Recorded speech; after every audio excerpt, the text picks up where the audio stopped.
The origins of chaos in real space stretch back to the earliest days of the Ether.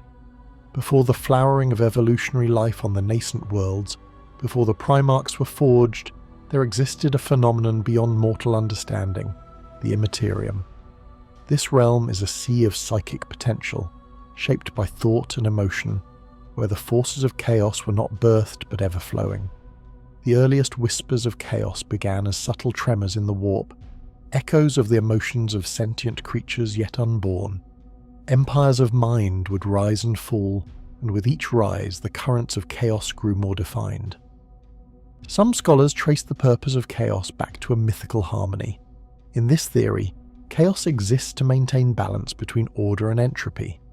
Scholars at the Collegia Titanica record the idea that chaos might serve as a corrective agent, preventing any static equilibrium from imprisoning all possibility. Others, skeptical of ideology, look for a scientific root. They theorize that the warp is the residue of the psychic mass of billions of minds, and that chaos is not a cosmic entity, but the emergent behavior of eons' worth of psychic effluence. Equally, a third current, championed by fringe thinkers, asserts that chaos arose from the primordial wills of entities predating the Immaterium, beings of unimaginable power, now reduced to ever-shifting archetypes. This line of thought remains unconfirmed and is treated with caution by official Imperial chapters. Whatever its origin, the early purpose of chaos was simple: to test the boundaries of reality. Where the Immaterium interfaces with real space, those boundaries shudder, warp storms form, psychic phenomena flare, and reality itself can glitch. The earliest recorded incidents date back to early human explorations of the galactic rim, where explorers encountered phenomena they recorded as warp rifts. These rifts twisted matter and mind alike. They were unpredictable and deadly, changing terrain, languages, even the physiology of those who ventured too close. Biologically, creatures touched by chaos warp ports often exhibit highly unusual traits. The bodies of such individuals can change, limbs lengthening into tentacle-like forms, eyes multiplying, voices splitting into echoes. Yet when chaos entities manifest in more humanoid form, they tend to be tall, gaunt figures with elongated limbs, unnaturally pale skin or mottled flesh, eyes that seem to shimmer with unnatural colour. Even where weight is mentioned, these individuals often seem weightless, as though their mass is distributed beyond the material plane. It is believed that chaos-born individuals can surpass human heights of 2 meters, with some reaching 3 or more, their frames impossibly stretched, sinews visible under skin that shifts tone in the flicker of a warp light. Within early chaos warriors, traits include unnerving reflexes, strength disproportionate to visible musculature, senses that blur moral and physical distance. These capacities defy conventional biology. It is believed that their bones may not be entirely solid but tethered by psychic tendrils, present only where the material and immaterial overlap. This remains unconfirmed, but it accounts for how these champions endure wounds that would shatter any other body. The physiology of entities touched by chaos resists measurement. Standard Imperial devices for gauging mass, bone density, or cellular regeneration fail or return absurd readings. The military doctrine of chaos in its earliest organized form was fluid. It did not follow formal doctrine as the Adeptus Astartes do. Instead, recruits were drawn through psychic resonance or sheer survival. Recruitment began with the strong, the desperate, and the curious. Rogue psychers who glimpsed the Immaterium and were not consumed found themselves ideologically aligned with chaos naturally. Then came the strong in body or will, those who found in chaos an answer to the emptiness of order. Recruitment was driven by resonance, emotional, psychic, violent. The first chaos warbands formed not with command chains, but around powerful individuals, self-selecting clusters bound by ambition, rage, or the promise of change. Tactically, early chaos forces favoured terror, disruption, and corruption over conventional conquest. They struck when real space was weak, on fringe worlds during warp storms, when patrols were sparse. Their aim was not to hold territory, but to fracture reality, to introduce a new tone. Where they passed, infrastructure failed in uncanny ways. Engines jammed, psychers became trance-locked, compasses spun, and time seemed to dilate. These tactical advantages were as much psychological as physical. Chaos warbands did not march in formation, but roamed in unpredictable patterns. They utilized surprise at warp rift edges, ambushing weak settlements. Then, they vanished. Word of such raids grew into legend, feeding the mythology of chaos and its agents. That mythology reinforced recruitment. It was believed, even by humans in distant frontier systems, that to join chaos was to transcend fear, to become part of something greater, even if that something was unknowable. The measure of military power in early chaos lay not in numbers, but in disruption. A single warp-tainted champion, acting as both spear and shield, could collapse an entire planetary defense grid through psychic sabotage. Those few recruits who gained favor with demonic entities or sorcerers became force multipliers. They turned entire regiments insane or lifted solid steel gates from their positions using void-crafted psychic energy. Recruitment began to broaden to entire communities given over to worship or fear. Yet the strength of chaos remained qualitative: psychic vigor, malleability, and scope of influence. Quantitatively, early forces might number only dozens or hundreds, but their impact could stretch to entire star systems through the ripple effect of warp corruption. As warbands grew, the concept of doctrine coalesced. Open confrontation was unwise.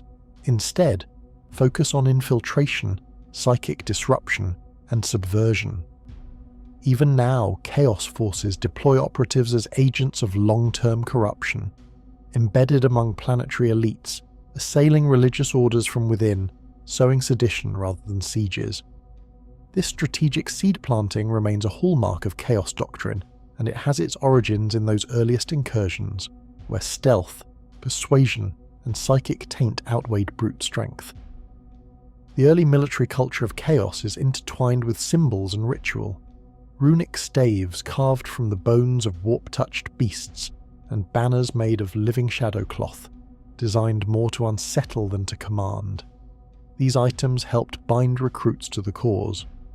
When a warp-anointed champion raised such a standard, even steel-armed soldiers might stop in their tracks, caught in a moment of existential fear. Underpinning all this was a hierarchy built not on rank but resonance. Figureheads emerged, warriors who had endured a touch of the warp and wielded it. These champions were not titled in formal sense, but followed by others because of their strength or charisma. Their influence created an informal structure: sorcerer, champion, recruit, follower, and the bonds were emotional and psychic. They formalized over generations into the familiar pantheon of chaos gods and their mortal instruments, but in origin they were raw, personal connections. Thus, within the chaotic crucible, a formative pattern emerged. Beings touched by warp energy gathered around singular powerful individuals, forming bands that leveraged terror, psychic distortion, and psychological warfare. Their purpose was not to conquer territory, but to reshape perception, to carve space for chaos in the minds of those who lived within the Imperium's shadow. When one considers the skeletal social structure of chaos in its earliest incarnation, it becomes clear it functioned less like a unified society and more like a shifting network of resonance. In those formative centuries, the absence of rigid caste systems did not mean chaos was anarchic. Instead, influence radiated outward from individuals who carried the greatest intensity of psychic or physical corruption. These early figures conferred allegiance through a fusion of fear, awe, and psychic pull. Though explicit civilian-military dichotomies did not exist, every person within a warband had a role. Some sustained the ritual, others guarded the rip in reality, musicians of psychic discord, while yet others amplified terror with violence. Leadership circulated among those with the strongest resonance. There were no formal titles, yet one could be recognized as leader by virtue of aura alone. Over time, informal roles took shape. Followers who showed an aptitude for invoking the Immaterium's trickle began to perform arcane rites. Others developed as enforcers who spread terror with mutated strength. Still others acted as prophets of chaos, whispering forbidden gospel to fringe worlds. These roles were neither permanent nor inherited, but were assigned and shed fluidly through demonstration of power. Values within early Chaos society were defined by intensity. Valor meant daring to stand in the warp's edge. Holiness meant renouncing corporeal limitation. Cohesion stemmed from collective willingness to abandon the self for something beyond, an undefined cosmic potential. Civilian and military roles overlapped almost seamlessly. Every hand wielded a ritual or a weapon. Every mind was a potential conduit. There were no factories, but still a form of technology. Weapons and artifacts were forged from the bones of warp-mutated creatures, forged under psychic guidance at the edge of real space. Chaos technologies differed radically from the cold precision of Mechanicus machinery. There were no schematics. The craft was as much psychic performance as physical work. A warrior sorcerer would shape cloth of living warp thread for armor. Bone reaped from a demon beast would be carved by touch into staves that could open rifts. These artifacts varied wildly. Some were sturdy and sharp, precise enough to sever minds. Others were amorphous, twisting matter, liquefying walls, or singing in audible dread. Philosophical outlooks within early Chaos society skewed toward a kind of existential release. Adherents believed that transcending meat and machine freed them to choreograph reality. Their ritual, often messy and improvisational, demanded sacrifice. Blood and psychic energy blended to infuse artifacts or warp storms with rancorous vitality. Logistics were minimal by Imperial standards, yet effective. Spoils from raided settlements, food, fuel, even warp-stained crystals were consumed in ritual or repurposed into psychic amplifiers. Recruitment and supply lines were psychic, not bureaucratic. A new follower might appear as if drawn by resonance, bringing needed skills, or perish, consumed by the currents they sought to command. Over time, some of these operational patterns became more formalized. A chaos leader who mastered a ritual of corruption might cultivate a cadre of ritual guardians, individuals trained, or rather coerced, to commemorate or guard a permanent warp rift. Transportation might rely on stolen void ships found drifting at warp edges, but only after the original crew succumbed to demonic whisperings. Without infrastructure beyond resonance, chaos logistics remained adaptive. Looting, psychic summoning, and corrupted warp phenomena sustained them, rather than warehouses or forges. These early societies did incorporate recurring routines: prepare, strike, fade, but not in cycles, rather with chaotic rhythm. Occasionally, a warband would establish a base near a stable warp rift to serve as a staging ground. Here the warband's members held downgraded civilian roles, feeding demons with biomass, guarding priests, conscripting local warp-tainted individuals, shaping raw material for artifacts. Yet even this stability was fragile, for warp phenomenology defies permanence. Philosophy remained domineering. The belief that reality itself was pliable encouraged followers to ignore limits. One might ply a ritual at the edge of a cavern, or on a battlefield mid-siege. The act of war and the act of worship became inseparable. It is believed that chaos practitioners often viewed material necessity, not as shackles but as offerings. A stolen servo pump was not a need, but a sacrifice to the machine of becoming. Though unconfirmed, some scholars posit that early chaos society contained a perverse mirror of the Mechanicus, worshipping entropy instead of order, mutation instead of machinery. Much of this remains speculative when reconstructing the social structure of early chaos collectives. Sources are often fragmentary. Imperial records note demonic infiltration periods and ritual sites, but lack clarity on domestic roles within warbands.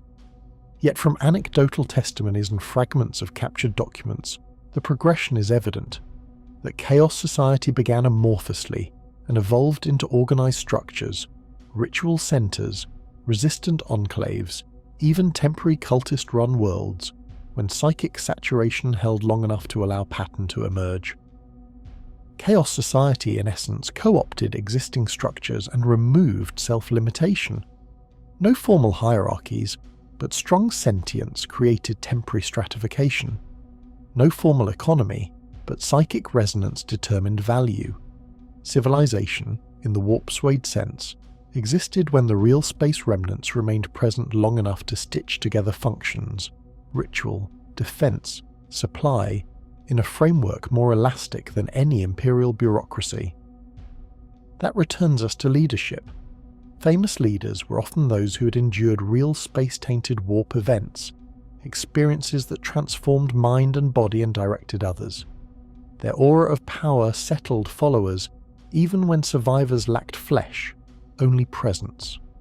These leaders begat behavioural instincts in their followers, a drive not for conquest but for continuous transcendence. Even ethical constructs devolved. Once brutality was the key to attention, followers internalized the morality of performance. Where once compassion might show in subservience, compassion became a sign of weakness, to be replaced with ritual precision or predatory cunning. In the early Chaos assemblages, rituals and ethics developed nuanced shades.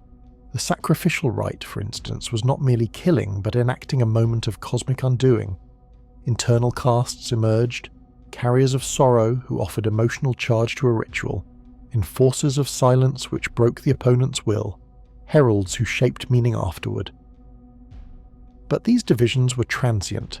If one ritual failed, the carriers could become enforcers, the heralds the next leader, as resonance migrated.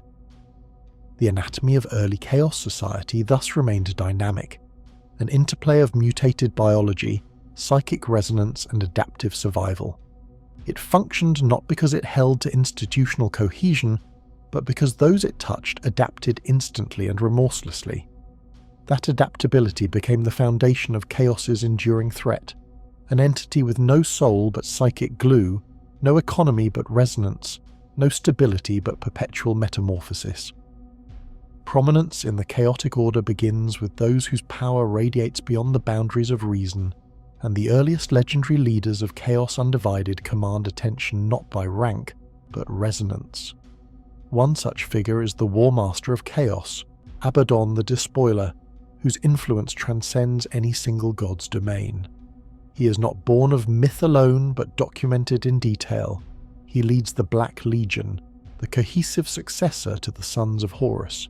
He commands not through formal authority, but through the magnetic force of ambition and terror. He has orchestrated entire campaigns, known as Black Crusades, where the scattered forces of chaos unite under his banner to strike at the Imperium from within the Eye of Terror. Alongside Abaddon stand sorceress lords whose names echo with dread. Ahriman of the Thousand Suns endures as a sorcerer striving to reverse his own tragic hubris, floating above the battlefield as an icon of arcane ambition. Typhus, the herald of Nurgle, stands as both plague-bearer and tactician, his body a rotted vessel for parasitic swarms. He is the living embodiment of pestilence and resilience. Then there are champions like Huron Blackheart, once a Space Marine leader turned pirate king, now master of the Red Corsairs, whose infamy is built upon betrayal and survival, far from the Adeptus Astartes' command. These leaders operate amid dark symphony of war machines, demon engines that serve as both weapons and symbols. The Forge Fiend, a lurid fusion of machine and demon power, stalks across battlefields on 4 legs, its maw and arms bristling with ectoplasma cannons that carry the capacity for devastating destruction. It is a mid-size vehicle with monstrous durability, its armaments enhanced by warped ordnance that inflicts devastating wounds and hazardous damage. Where range suppression gives way to brute force, the Mauler Fiend prowls into melee with power-clawed limbs that tear apart enemies with feral zeal. Above, the Helldrake dives like a living comet from warp-enchanted skies, its talons and scything wings carving through aircraft and infantry alike. The Defiler, massive and 6-legged, roams ruinous paths, driving fear as much through presence as indiscriminate massacre. Then there are the surreal Deathwheel and Monowheel engines, grotesque spiked siege wheels that careen forward only to explode against walls, raining impalement and horror. These figures and machines together define behavioural instincts of Chaos Undivided: adaptive ferocity, survival through domination, and preference for disruption over occupation. Followers develop rituals not out of piety, but performance. A forge fiend might be consecrated by blood rituals, its looted ammunition blessed in whispered incantations before a raid. A helldrake's wings might bear runic seals, etched by pyromantic force, more intended to instill dread than to clarify alignment.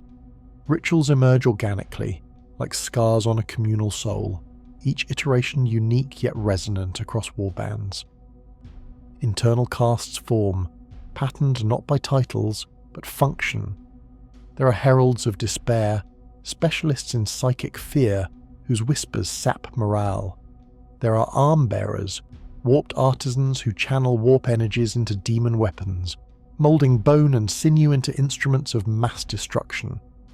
There are warden sorcerers, guardians of rifts, stabilizing psychic tears even as they feed them. But these roles are impermanent and fluid. Should a warden fail, they might be consumed by the very rift they oversaw, replaced by another whose resonance suits the rift's new temper.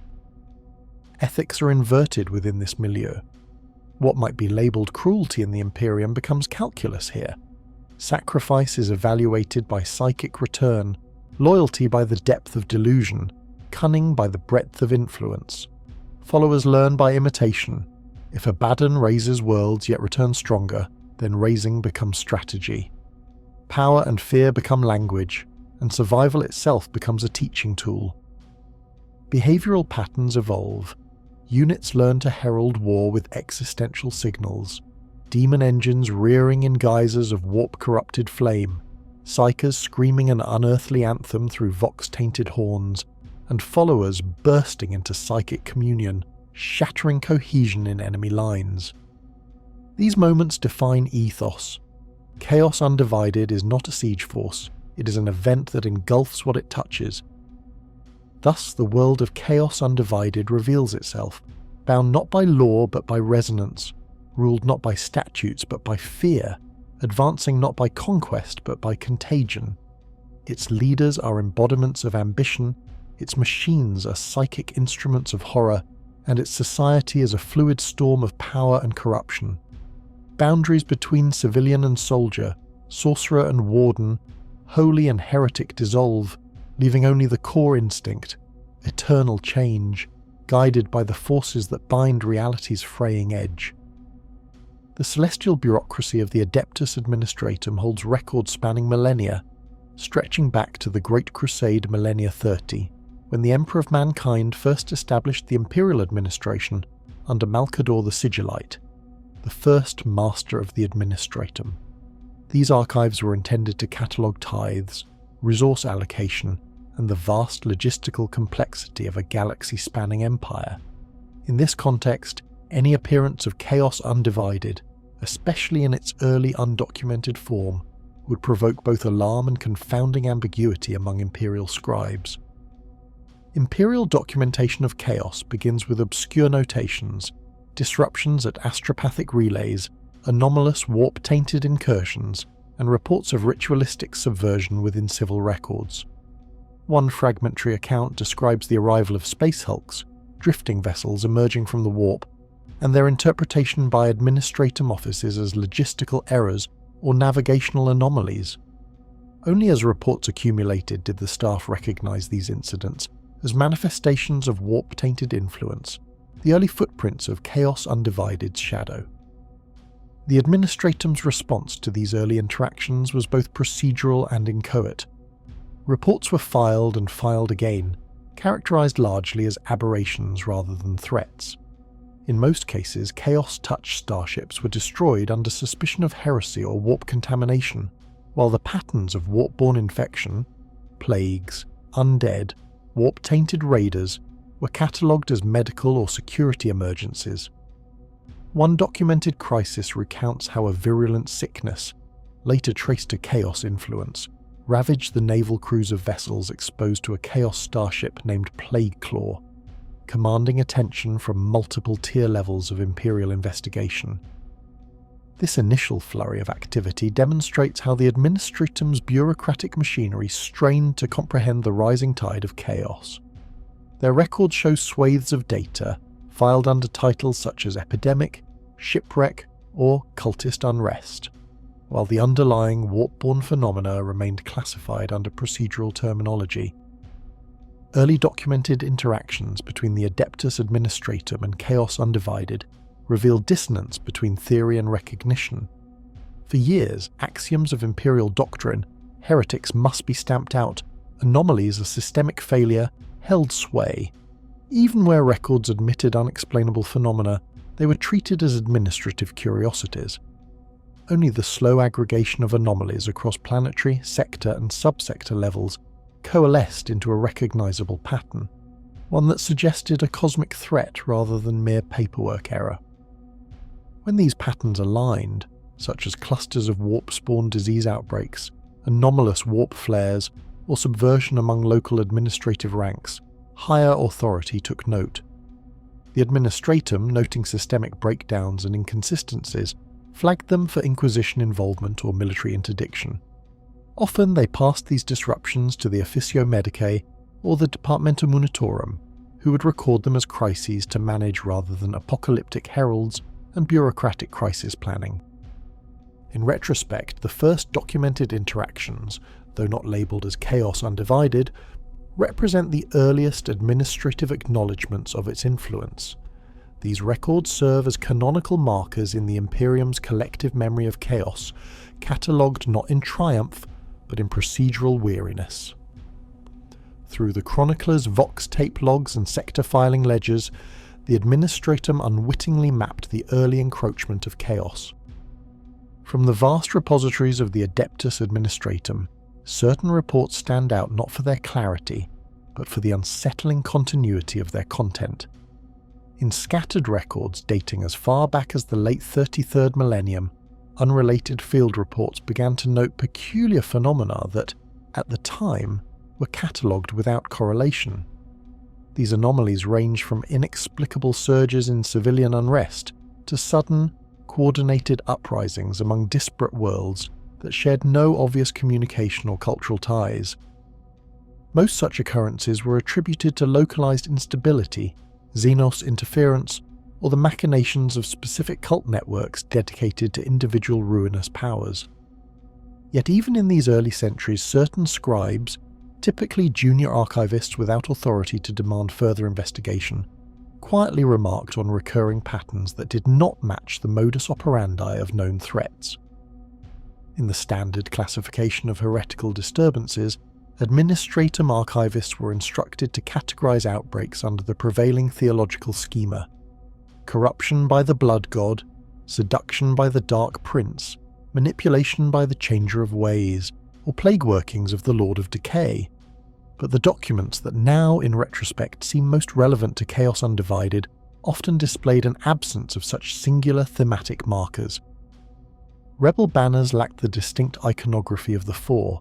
Their rhetoric mixed contradictory doctrines without resolving into one cult's dogma. Their tactics incorporated elements drawn from multiple, traditionally opposed warbands.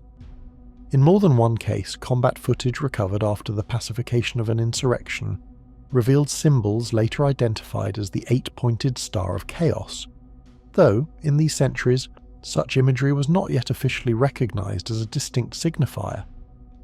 Recognition of a broader underlying pattern did not emerge until the mid-36th millennium, when Administratum analysts collating centuries of sector-level incident reports observed that certain worlds fell to rebellion or incursion under conditions statistically improbable to occur by chance. Specifically, these worlds often suffered from a sequence of destabilizing events: unexplained resource shortfalls despite no supply line disruption, administrative schisms within planetary governance, mass hallucinations or prophetic visions spreading across unrelated populations, and the sudden arrival of hostile fleets or warbands without prior warp travel detection. The accumulation of such events mirrored a predictive curve noted in classified Order Hereticus threat assessments, though the Inquisition, for reasons not disclosed to Administratum personnel, declined to release the full methodology behind these predictions.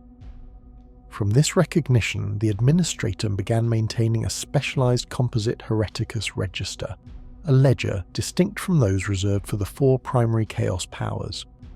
The register's criteria were deliberately broad, allowing the inclusion of any incident in which elements of multiple known cult typologies appeared in unison, or where insurgents invoked the chaos pantheon as a whole.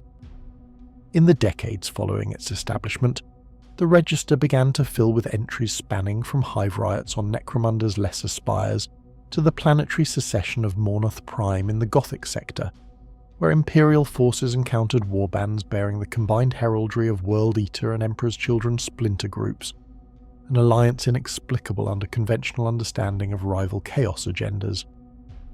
Key findings from the Administratum's data collation revealed that such composite threats demonstrated unusual resilience to suppression.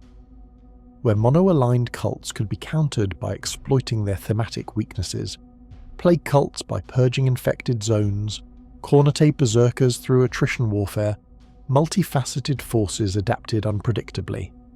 Assaults expected to break a foe's morale instead triggered disciplined retreats, only for the enemy to return under different leadership with altered strategy. This flexibility suggested the presence of an overarching command structure, or at least a unifying ideology, capable of directing forces aligned to mutually hostile gods towards shared objectives. Documented conflicts of note included the Siege of Vardos 9, Millennia 37, in which Imperial defenders faced a combined ground and orbital assault by disparate traitor elements who shifted command between Cornate champions, Slaaneshi duelists, and an unmarked sorcerer whose rituals were traced to both Tzeentchian and Nurgle origin texts. The conflict lasted 6 Terran years before the planet was ultimately subjected to exterminatus, an outcome filed in the register as an uncontainable pan-heretical convergence. Another entry, the Fall of Tybalt's Reach, remains redacted in most accessible archives. What fragments survive suggest that Imperial forces fought an enemy capable of deploying demonic entities from all 4 known pantheons in coordinated waves, supported by mortal cultists who alternated between berserk charges and plague-based siegecraft. By the late 37th millennium, the Administratum formally acknowledged undivided host manifestations as a distinct classification in the Lexicon Hereticus. However, even this recognition came with strict access limitations. While regional governors could request consultation on suspected cases, only the highest-level Administratum adepts, in direct coordination with the Inquisition, could authorize a classification upgrade from Standard Heresy to Confirmed Chaos Undivided Threat. This bureaucratic bottleneck ensured that, while the phenomenon was officially named, it remained dangerously underreported, a condition which, as later centuries would reveal, only served to allow its influence to grow unchecked across the Imperium's frontiers. The Administratum, as the Imperium's vast and labyrinthine bureaucracy, rarely deals directly with the metaphysical truths of chaos. It is not their role to interpret the nature of the warp, nor to speak openly of the ruinous powers.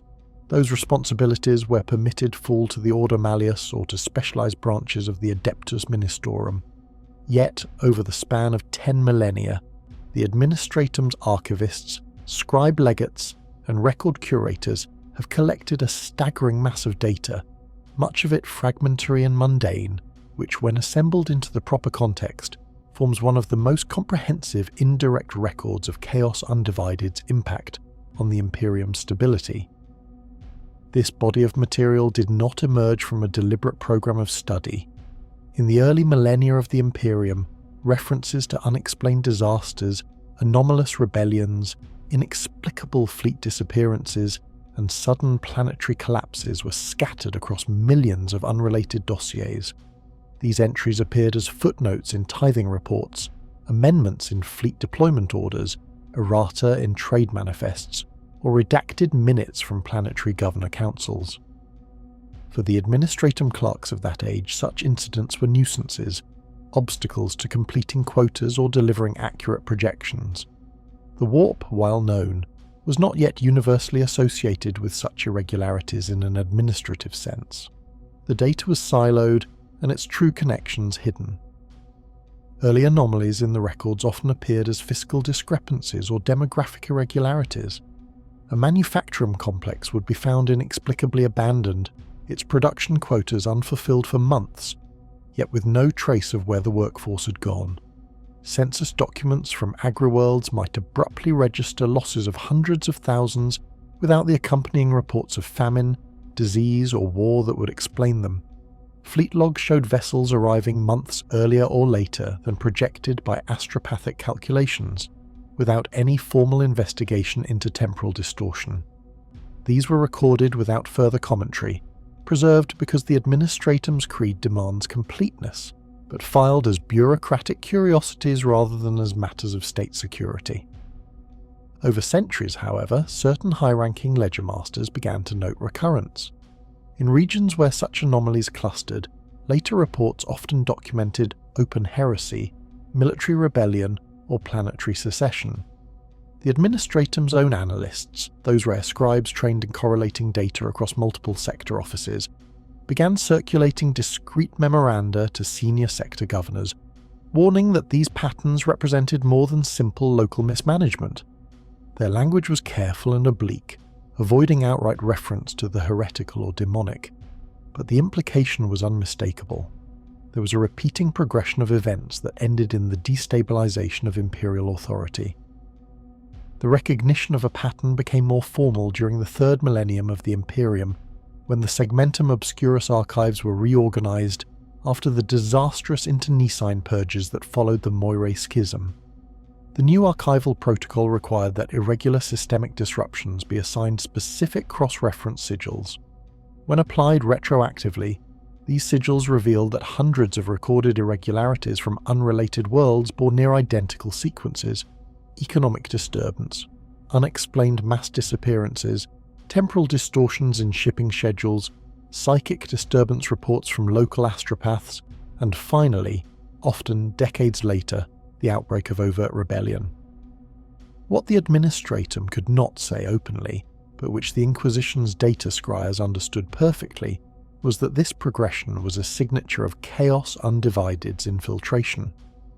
Unlike the more blatant marks of a single ruinous power, where, for instance, cult activity might show excessive violence, forbidden technological rites, or obsessive ritualism, these disturbances were subtle and adaptable. Chaos Undivided, being the totality of all four great powers' influence, did not manifest in a singularly identifiable cultural or material form. Instead, its presence in Administratum records was most visible in corruption without uniformity, a decay of imperial systems that could not be tied to any single doctrine but which nonetheless advanced toward the same end: the erosion of imperial control. The Administratum's key findings on the matter were rarely published as such. Instead, they appeared embedded within operational directives to sector lords, or in classified appendices to tithing reviews. One recurrent note was that affected worlds tended to show rapid shifts in compliance behaviour. Years of over-quota performance followed by sudden underperformance, alternating without explanation. Another was the spread of non-standard worship forms among frontier or under-tithed populations, often dismissed by local authorities as harmless syncretism until the emergence of open rebellion.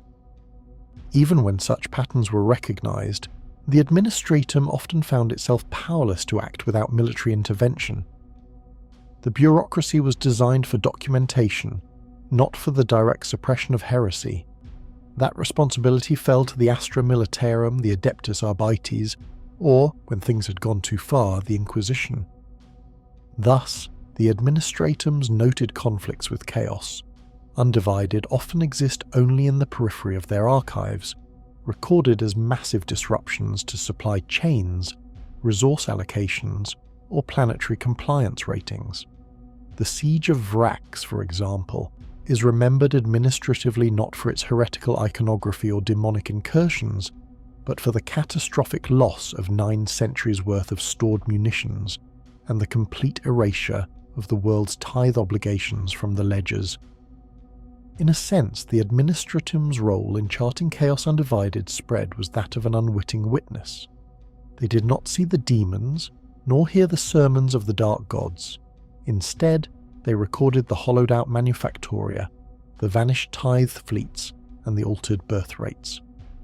Yet, taken together, these mundane entries tell the story of Chaos Undivided's advance across the Imperium, coldly, mechanically, and with the grim inevitability of an adding machine tallying a deficit that can never be repaid. Over time, the Inquisition came to rely on these records as one of the most reliable warning systems for large-scale chaos activity. The Administratum's impartiality, its inability to censor events it did not understand, made its archives unusually trustworthy. Where military reports might downplay a defeat and planetary governors might falsify records to preserve their careers, the Administratum's scribes documented each deviation in expected production or tithe delivery with mechanical precision. These errors were, in many cases, the first visible signs of a world slide into the embrace of Chaos Undivided. By the dawn of the 41st millennium, the Administratum had, without public acknowledgement, developed a quiet but formalized system of pattern recognition flags. Sectors exhibiting 3 or more Class Sigma anomalies within a standard century would be subjected to discreet review by Ordo Hereticus liaisons. These reviews often confirmed that the anomalies were indeed linked to cult activity, political destabilization, or warp corruption. Yet, the Administratum's own public-facing documents continue to describe them only as resource allocation irregularities, a euphemism so dry and opaque that it concealed the true existential danger beneath the veil of bureaucracy. In sum, the Adeptus Administratum's contribution to the Imperium's understanding of Chaos Undivided lies not in theological condemnation nor battlefield analysis, but in the patient, indifferent recording of millions of data points.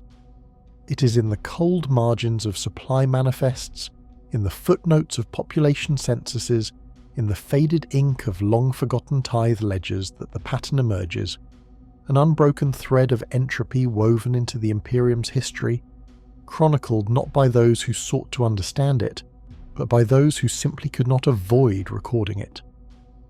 The compiled records of the Ordo Malleus and Ordo Hereticus concerning manifestations and cult activities linked to Chaos Undivided reflect a continuous operational priority since the earliest days of the Inquisition's founding. The classification of Chaos Undivided as an entity, or more accurately as a unifying worship of all ruinous powers without singular devotion to any, appears in inquisitorial lexicons as polytheistic heresy unified. The term distinguishes it from the monolithic cults devoted solely to Khorne, Nurgle, Slaanesh, or Tzeentch, and from sects so fractured that no cohesive pantheon can be identified. In practice, it denotes a belief structure wherein the totality of the warp's dark divinities is acknowledged as a singular absolute source of power, with adherents often serving as conduits for multiple aspects of corruption simultaneously. Earliest formal record within this archive comes from Millennia 32, during the investigation of the Orestes Concordium incident. Inquisitorial transcripts describe an unorthodox warp incursion in which demons bearing sigils of at least 3 distinct ruinous powers manifested in coordinated assault rather than competing for dominance. The event was initially misclassified as multiple coinciding warp breaches until further interrogation of captured heretics revealed a central doctrine, the 4 are one. This phrase appears repeatedly in subsequent centuries across entirely unconnected sectors, suggesting a persistent, self-replicating ideological pattern rather than isolated cult innovation.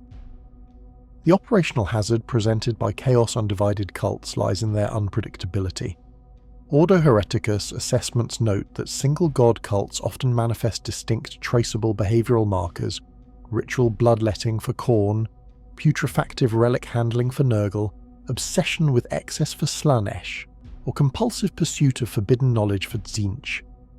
Cults of Chaos Undivided, however, incorporate and hybridize such elements, making early detection more difficult.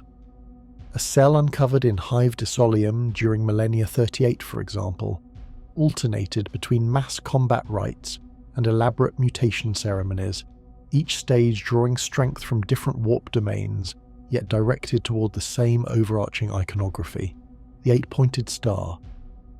Inquisitorial combat reports frequently reference the strategic unity displayed by Chaos Undivided forces. Unlike the internecine rivalries common among single-god warbands, these groups exhibit a degree of cohesion more akin to disciplined Imperial regiments, albeit with a fluid command structure that shifts in response to the nature of the warp's favour at any given moment. Ordo Malleus field officers have noted demon hosts possessed by multiple entities in rotation, each taking control according to battlefield need. This phenomenon, officially designated as polyform warp domination, presents unique exorcism challenges, as banishment rituals effective against one god's servants may have no impact on another's, requiring sequential and often improvised countermeasures. Casefile Millennia 41, year 773.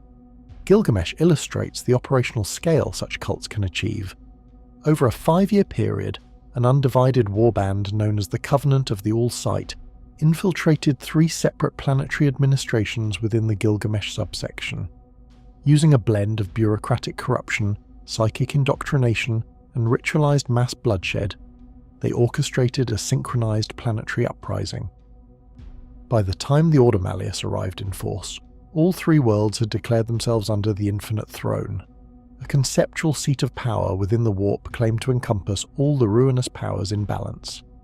Cleansing operations required simultaneous Grey Knights deployment, exterminatus-level bombardment, and targeted assassinations of rogue planetary officials in neighbouring systems to prevent ideological spread.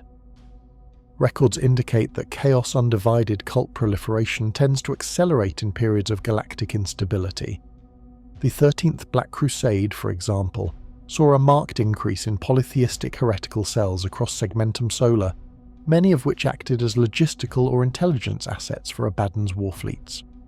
These cults often serve as intermediary points of cooperation between rival single-god factions, providing common ground for otherwise incompatible entities to align temporarily under a unified cause. The Inquisition regards this capacity for coalition building as the single most dangerous attribute of Chaos Undivided worship, as it directly undermines the natural state of warp-born rivalry that the Imperium often exploits to limit the scope of Chaos incursions. Surveillance and infiltration remain primary tools in the ongoing containment of such threats. Ordo Hereticus agents embedded within suspected cult networks report that initiation rites frequently involve symbolic offerings to all 4 Chaos gods, followed by a declaration of allegiance not to an individual deity but to the eternal pantheon. These rites are often performed in locations of historical warp significance, battlefields steeped in psychic residue, abandoned cathedrals where mass heresy occurred, or sites where demonic incursions were once barely repelled. From an operational standpoint, the Inquisition classifies Chaos Undivided activity as Tier Omega Heresy, denoting heretical movements with the potential to destabilize not only planetary governance, but entire subsectors through coordinated warp warfare.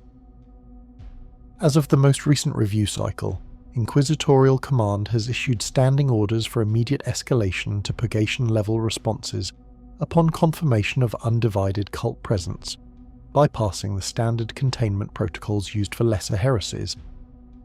The sealed testimonies of the Ordo Malleus and Ordo Hereticus reveal a landscape of knowledge that, while fragmented, offers rare glimpses into the true mechanics of Chaos Undivided's persistence across millennia. Unlike the fractured dossiers on individual traitor legions or demon cults, the records that concern Chaos Undivided often straddle multiple archives, each guarded by its own security protocols and ciphers. The cross-referencing of these repositories presents not just a logistical challenge, but also a philosophical one. The Inquisition must accept that no single dataset can ever contain the full breadth of this phenomenon. What emerges is less a definitive chronicle, and more an evolving mosaic of corruption, resistance, and the shifting balance between mortal and warp-born actors. One recurrent theme in these records is the identification of unity aberrations.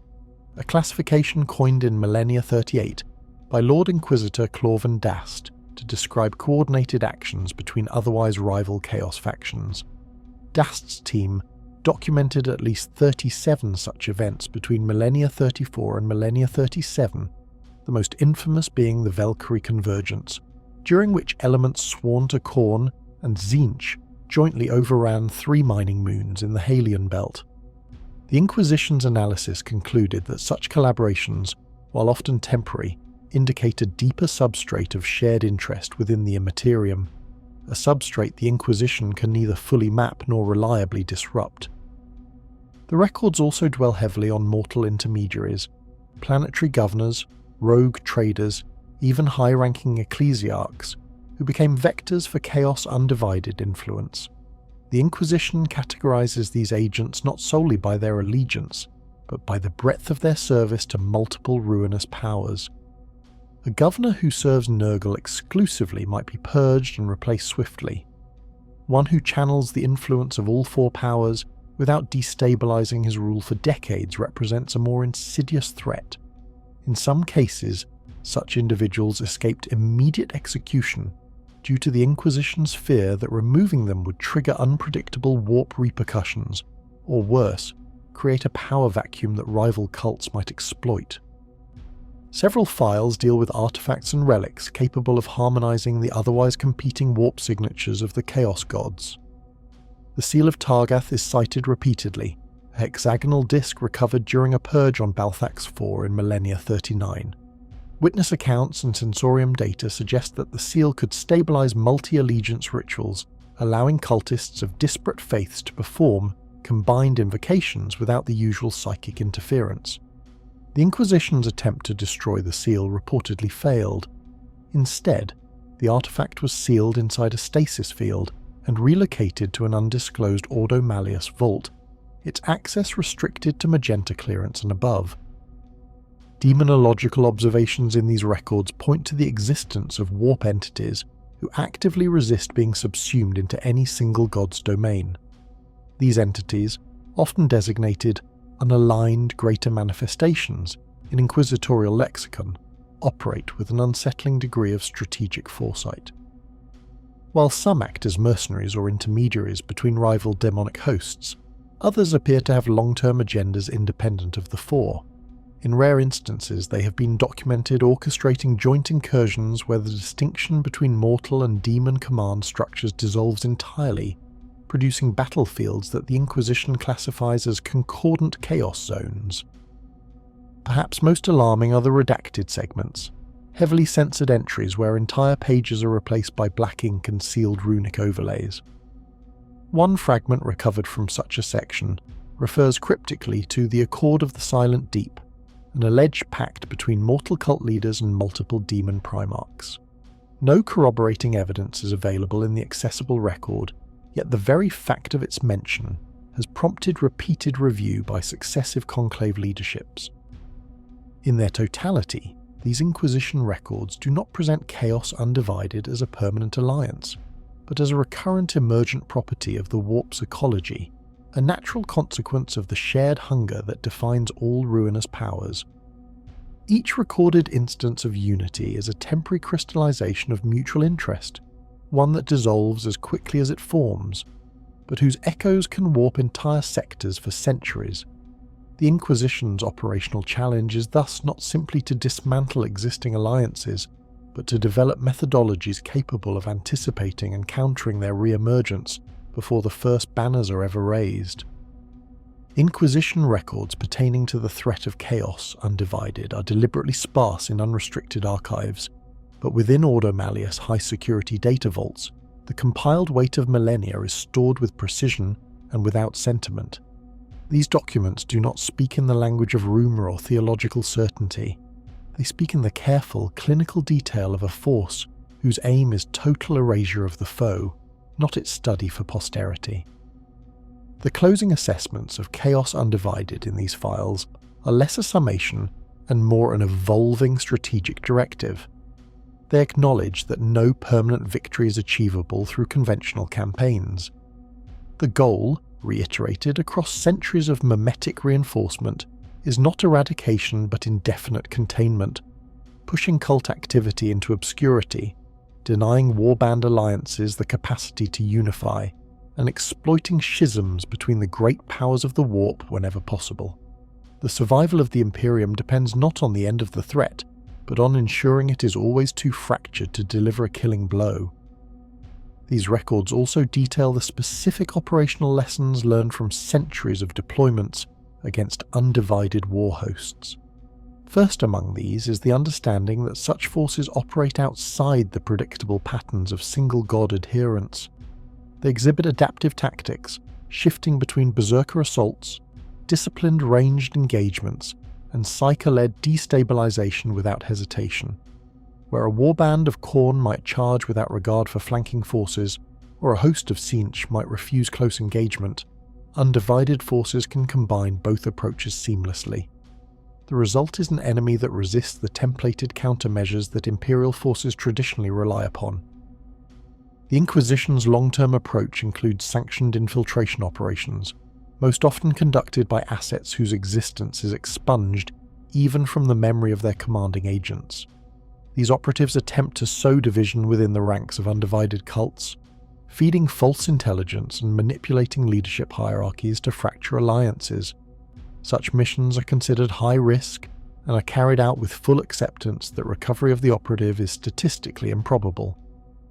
One particularly noteworthy subfile, designated Dreadfile Obsidian Covenant, outlines a recorded instance in which an undivided cult attempted coordinated warp incursions across 3 subsectors simultaneously.